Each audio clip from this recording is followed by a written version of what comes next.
Very good morning friends. आज की video में हम डिस्कस करेंगे एग्रो फॉरेस्ट्री को। ठीक है, प्रीवियस जो ट्यूसडे था उस दिन एग्रो फॉरेस्ट्री के ऊपर स्टार्टिंग में इंट्रोडक्शन तो मतलब just like introduction type basic feature and scope जो थे एग्रो फॉरेस्ट्री के वो हमने डिस्कस किया था एंड कुछ डेफिनेशंस देखे थे। ना हम कंटिन्यू करते हैं अपना सिलेबस। तो हम देखते हैं फॉरेस्ट क्या होता है। फॉरेस्ट जो अगर जर्नल वे में तीन तरह से डिफ़ाइन कर सकते हैं।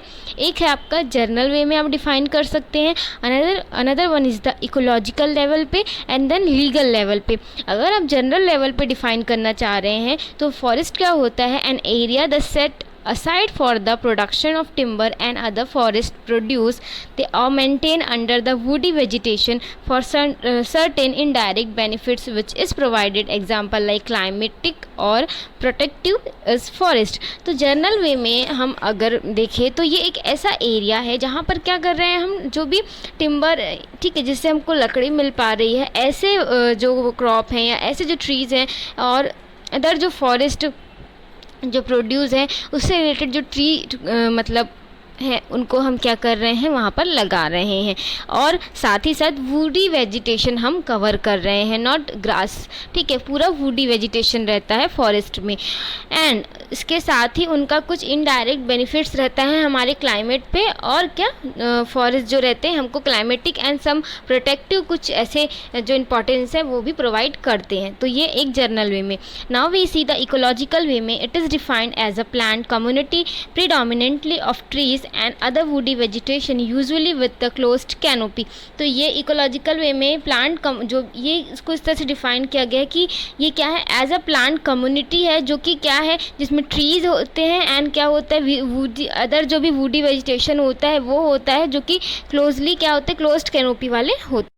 Now we see the legal definition. An area of land the proclaimed to be forest under a forest law. तो ये तो सिंपल है एकदम।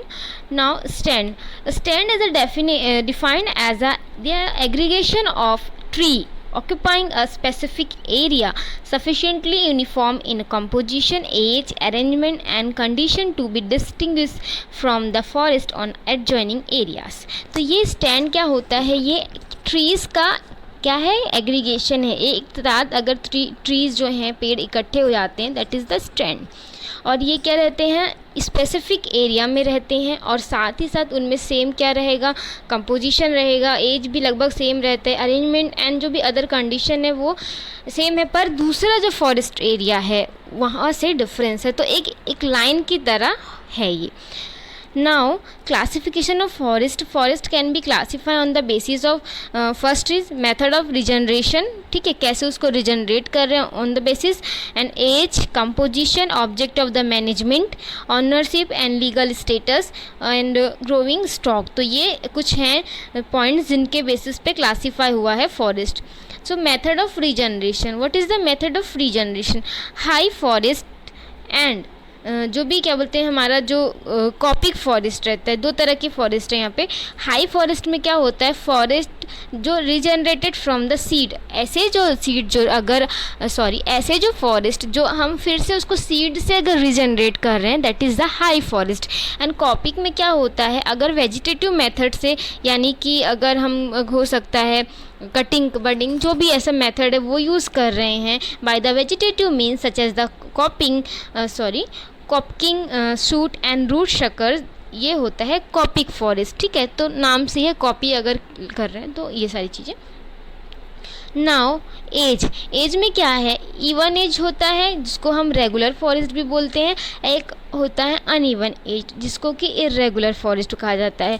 Forest composed of the even age wood and apply to a stand that consisting of tree and approximately the same age. अगर same age के हैं stand जो है उसमें ट्रीज, तो वो होगा इवन फॉरेस्ट। ठीक है, and difference up to 25% of the rotation age में भी अलाउ। तो यहाँ पर इतना परसेंट का रोटेशन जो है एज में अलाउ है। अनइवन में क्या है, the forest the compose of the tree of markedly different age and applied to a stand in which individual stem vary widely in age age difference जो है यहाँ पर मोर देन 25 होगा ऑफ द रोटेशन, मतलब कि जो मतलब trees हैं वो क्या होंगे, डिफरेंट एज के होंगे, they are not even in the age. तो ये सिंपल है, इसमें इतनी कुछ समझाने की ज़रूरत नहीं है। Now composition, so pure forest होता है एंड मिक्स्ड फॉरेस्ट होता है। प्योर में क्या होता है, pure is a defined as a forest composed of almost entirely of the one species, यानी सिंपल से वर्ड में एक ही स्पीसीज अगर है that is the pure forest. अगर मिक्सअप हो जाता है दो स्पीसीज का और मोर देन दो स्पीसीज का या मोर देन 2 स्पीसीज का, that is the mixed forest. ठीक है, इसको आप आगे देख सकते हैं।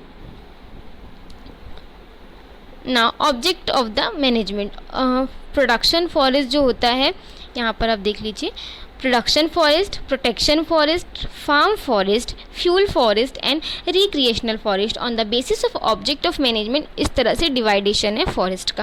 What is the production forest, forest managed primarily for its produce. हम जैसा जानते हैं हमको फॉरेस्ट से बहुत सारे ऐसे प्रोड्यूस मिलते हैं जो हमारे लिए बहुत यूज़फुल होते हैं। It is also sometimes referred to a national forest, इसको नेशनल फॉरेस्ट भी बोला जाता है। That is a forest which is maintain and manage to meet the need of the defense, communication, industry and other general purpose of public importance. That's why it is known as a national forest. Now next one is the protection forest. Protection में क्या होता है, जो भी आपका an area Holi and partially जो है the covered with the woody growth. ठीक है, ऐसा कोई एरिया जो होल क्या है पूरा वहाँ पे पार्शियल या होल पूरा रूप से अगर वहाँ पे वुडी ग्रोथ है, ट्रीज़ हैं बहुत सारे, तो वो हमको क्या करते हैं, एक प्रोटेक्टिव लेयर प्रोवाइड करते ही हैं। ठीक है, they manage primarily to regulate the stream flow, prevent the erosion, hold shifting sand और to extend any other beneficial influence.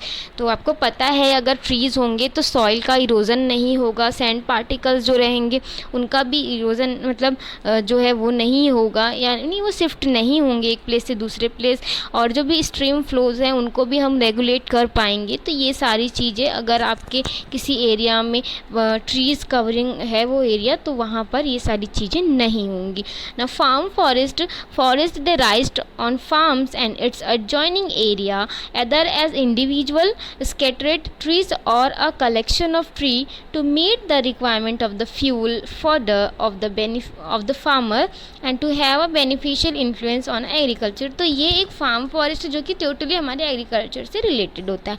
Fuel forest में क्या होता है, this is the forest raised on the village waste land to supply the fuel, small timber, fodder etc to the village communities they living far away from the government forest.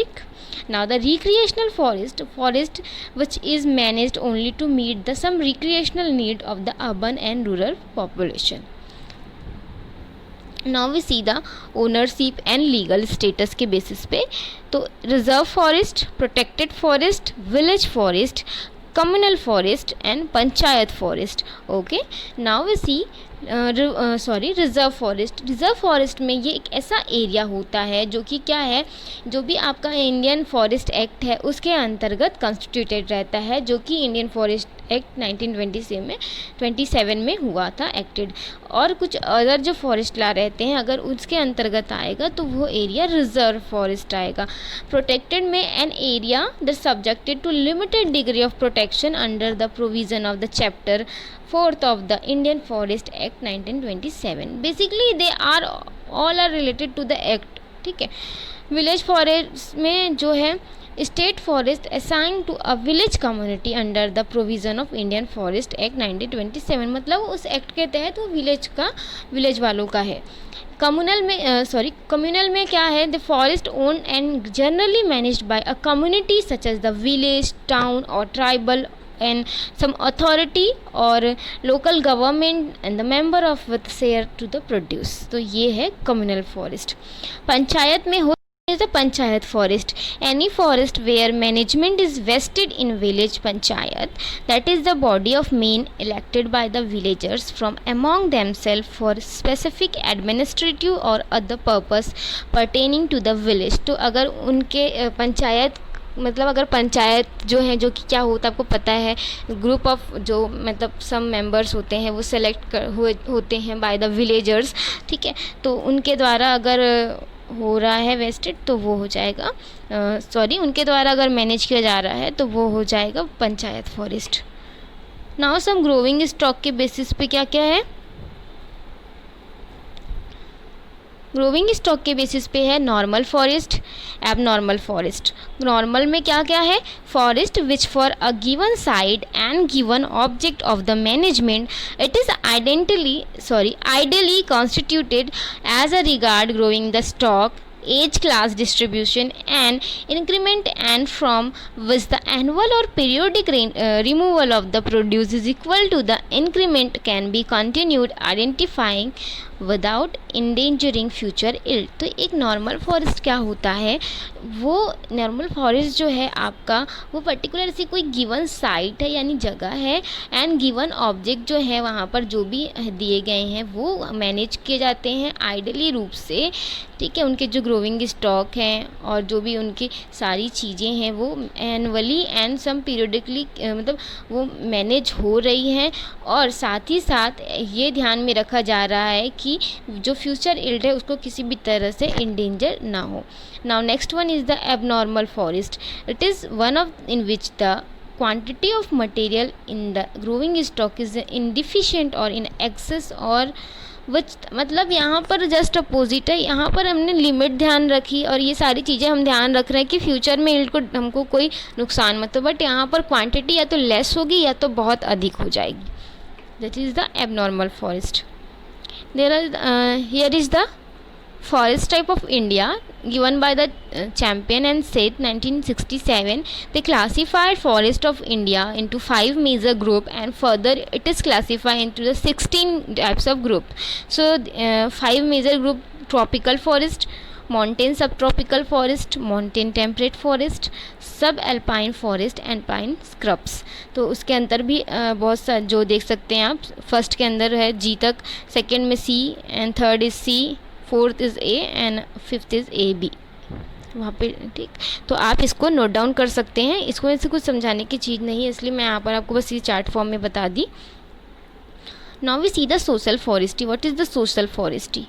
Social forestry, it is the practice of the forestry on a land outside the conventional forest area for the benefit of the rural and urban communities. हम जानते हैं forest area जो रहता है वो मतलब हमको पता है कि ये पर्टिकुलर फॉरेस्ट एरिया है, बट अगर हम उस फॉरेस्ट एरिया से हटकर अगर जो भी मतलब अर्बन जो भी गांव आपका रूरल एरिया है या कोई ऐसी जगह है अर्बन सम कम्युनिटीज़ है वहाँ पे अगर हम ये ट्रीज़ लगाएं for the benefits of the village and urban peoples के लिए, तो ये सोशल फॉरेस्ट्री के अंतर्गत आए।